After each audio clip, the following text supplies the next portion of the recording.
Hello and welcome to a discussion on, well, this.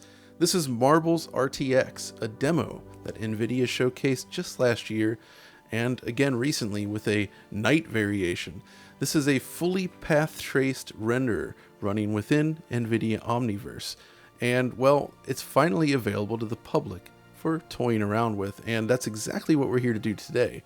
But of course, we cannot talk about anything ray tracing, path tracing, and the like without the one and only Alex Battaglia. Hey there, John. Pretty excited to talk about Marbles, which I was kind of begging for a release EXE for it, I think immediately after we saw it years ago now, and we're finally testing it out. I'm happy. Absolutely. But first, we should clear up what this is and what this runs in. Yeah. So essentially, Marbles is available within Nvidia's Omniverse sort of suite. And this is sort of a collaborative package that they've developed, designed to sort of connect teams and various industrial tools with various other development software, including stuff like Unreal Engine, 3ds Max, Substance Designer, and the like, as well as to offer a complex world simulation.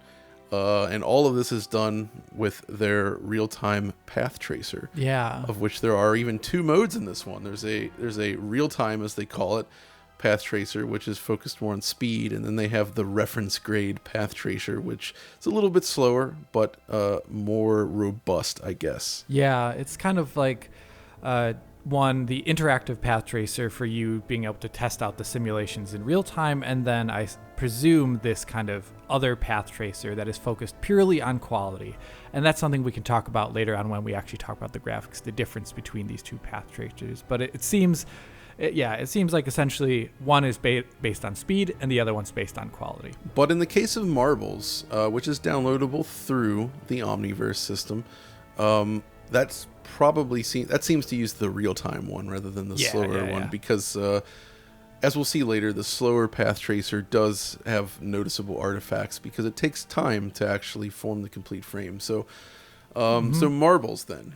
So you load this bad boy up, and you're basically presented with this sort of environment created from real-world objects related to the world of art. So, paint brushes, paint cans, cork boards, just all kinds of stuff So from what I understand, Nvidia's, I guess the team that worked on this went through and hand modeled all these different objects, and there's a lot of them in the scene. And then sort of, I guess, using their Omniverse tools, sort of piece together this room, so to speak, using these objects. And then thanks to the physics simulation, they're essentially dropping a marble into this world.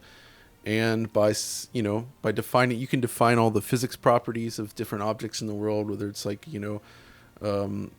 whether it's simulating sort of just collision, or if it's actually a rigid body physics item like the marble, like some sort of simple machine as well, which they seem to have with these spinning things.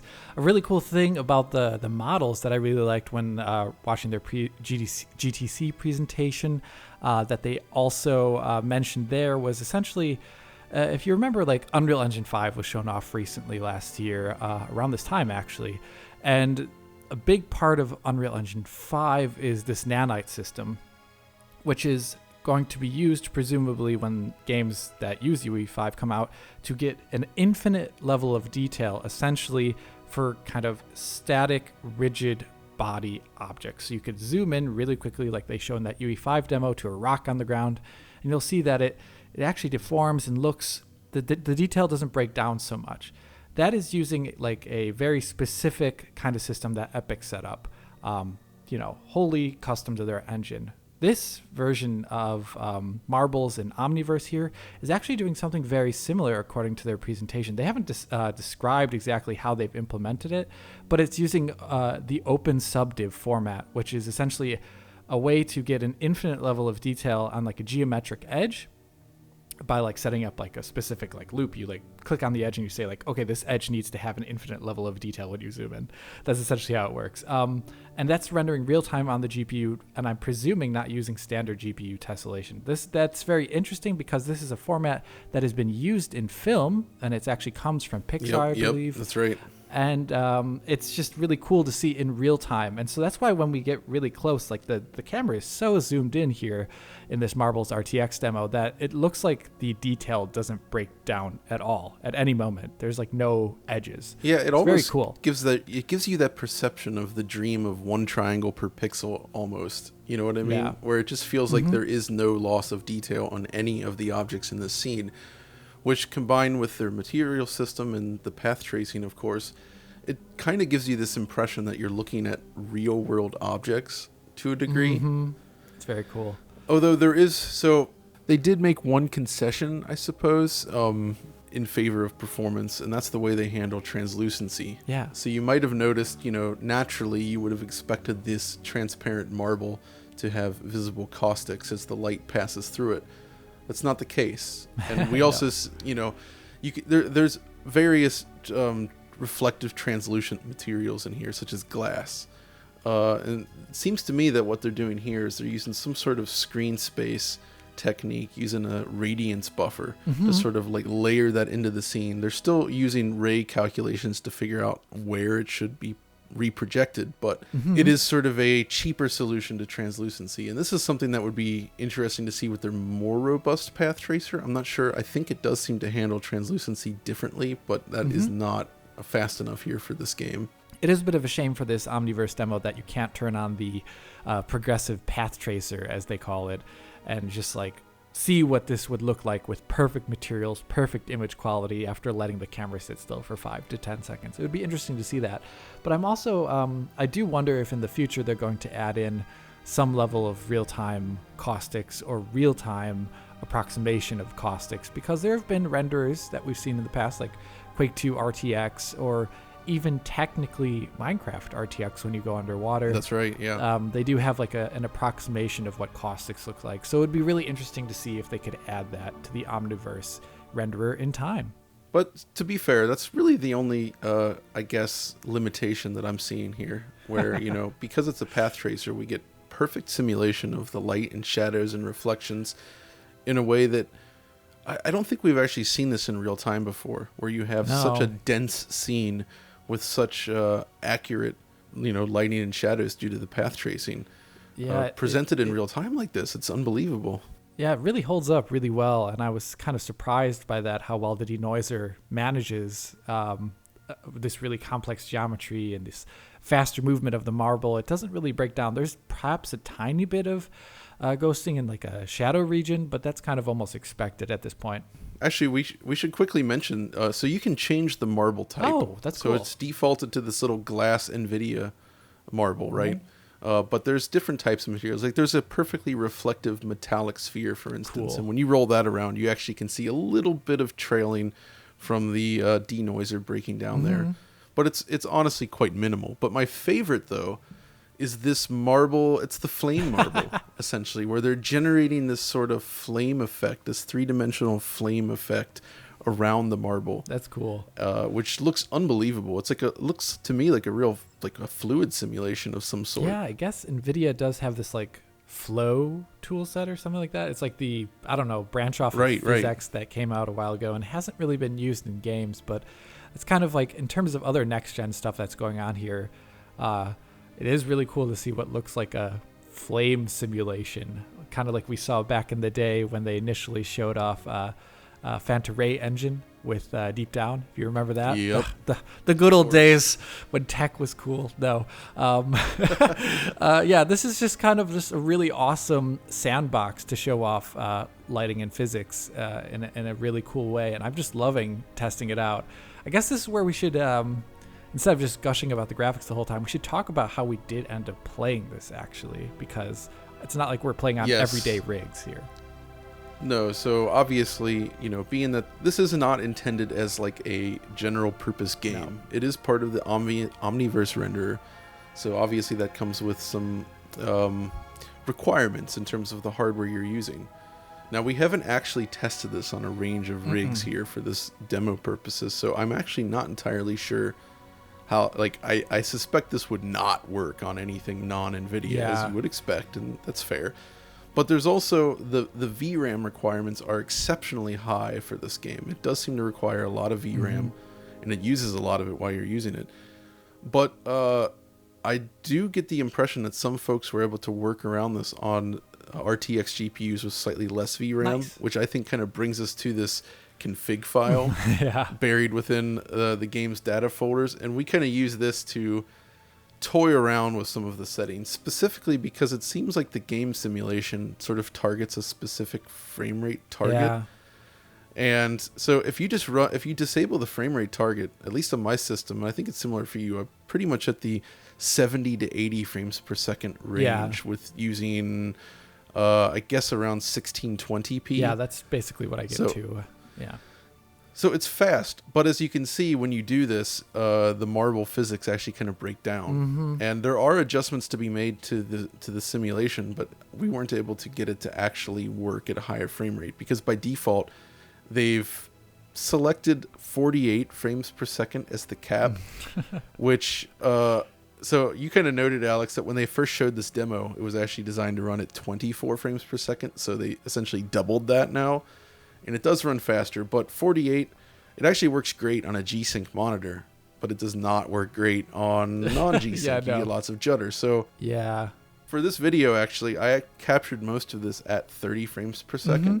And we used the Nvidia inspector to essentially do half rate vertical sync on a 60 hertz output. So everything kind of runs more in slow motion, I would say. But for the purposes of actually showcasing the game's visuals, actually running slower kind of works to its benefit. It also evens out frame times, leading to sort of smooth scrolling experience. Trying to go up to 60 didn't work because, again, the Marble simulation sort of broke down. Yeah, like it would be nice to show this off at 60, which is totally doable on like a GPU like the RTX 3090 like John was using there. It's just that the Marble, that's true. the Marble physics just looks a little odd. So might as well just pump up the resolution and show this game off in all of its glory, and just maybe hope in the future that there's a less tied to physics version of this that comes out. Exactly, but it's also worth noting that we did try an actual 4K rendering. And I'm not entirely sure what. So within the config file, you can specify the resolution, but they also specify that they're using some form of DLSS here. Yeah. So I'm not entirely sure if what we're defining there is the base resolution from which the DLSS derives the final image. So like it's possible that we're like doing, by setting it to 4K, which runs under 30 frames per second, you get 4K plus then DLSS on top of that. So it's not clear though, but it does. The performance takes a significant hit. I think you tried it too, right? Yeah, I did. And it's just like you can go around. It's like 24 FPS or maybe even lower at times. It's pretty intense. I guess if you did have like a G-Sync monitor and just wanted to see this ball roll around, you could probably lock it to 24 FPS using something like RTSS. But in general, I'd recommend if you're going to try this demo out and do have a GPU that can do it, try and lock to 30, as sad as that is, just to see it move around in a consistent manner. Absolutely, and you should. If you have like, I guess it's somewhere in the ballpark of, I can't remember if it's 2080 or 3080 that they suggest for this. Let's see. The 2080 is actually suggested. They say any RTX GPU will work, but again, you might have to play around with the VRAM settings in the config file, since by default I think it wants 11 gigabytes of VRAM, which is a lot. It is for sure a lot. One thing I would like to see is they also showed off Marbles at night, I guess, with the RTX 3000 reveal, if I recall correctly, and that was really cool because, just seeing ton of light sources and not just one primary light source affecting the kind of global illumination and shadows in the scene. That'd be really interesting to see, like in the Omniverse, if you could actually like toggle the time of day in real time or have it move in real time and do all these other kind of interesting things. Because right now it's just kind of limited to this one scene. And I know you were talking about, John, like you really wish you could pull that camera out a bit to see the entire scene. Yeah, just to kind of see what it all looks like and see how the detail or just even how it performs, because will it perform better or worse when it's all zoomed out? Who knows? But that's just kind of stuff I would like to try out. But still, this is just sort of a fun demonstration of 3D rendering at a super high level. It's not really intended to be like a commercial game release or anything like that. So we can't really judge it based on that type of thing. This is really just a tech demo, and it's a cool tech demo because, just seeing such a robust path tracer in action with these super high detail, almost infinite detail models with absolute perfection. Like, I just can't get, like, this to me really shows that how important shadows can be. I mean, you get perfect soft shadows with contact hardening. It's just all generated naturally from the scene. And it's just, it looks unbelievable. There's just perfect occlusion on everything. And so it just has a look that you just don't see typically in real-time games. It really feels like we're looking at CGI that you can now control. It should be really interesting to see in the future the extensions they do to this, but also see how this Omniverse tech affects game development at all. Whether or not we see, I don't know, introductions of this under the way they do models into some production games in the future, or whether or not we see introductions of some of the rendering elements like we're seeing here. It would be really cool to turn on a path tracing option in a game. Sure, it would run terribly, but it would just be really cool to see all the game objects, for example, in, I don't know, like Cyberpunk. Imagine if you could turn on path tracing in Cyberpunk. I'd do it. It'd be 5 frames per second, but I just wanted to check it out, And honestly, we were even discussing beyond the game development applications, it's also could be useful for us because playing around with like the Create suite within Omniverse, it allows you to set up these simple scenes and kind of import objects into a scene with a full path tracer. Play around with the shaders and the materials, and just it could be used to illustrate discussion points essentially. Like, I want to show off a global illumination here. You can do it using very clear visualization in real time in a way that's even more easy to use than, say, Unreal Engine. It's just literally just this playground for this stuff, and I love it. It's cool. So it's really cool, and I think we're going to try and use it in the future. We'll see what's up. But I think that's really almost all we can say about this short little demo. Do try it out if you can, Absolutely, yes. Do give it a shot. Let us know what you think. But yeah, that's going to do it for this video. So thanks for joining me, Alex. Of course there, John. And if you guys enjoyed this look at Marbles RTX, be sure to let us know. Like, subscribe, ring the notification bell, all that good stuff. And we'll see you next time.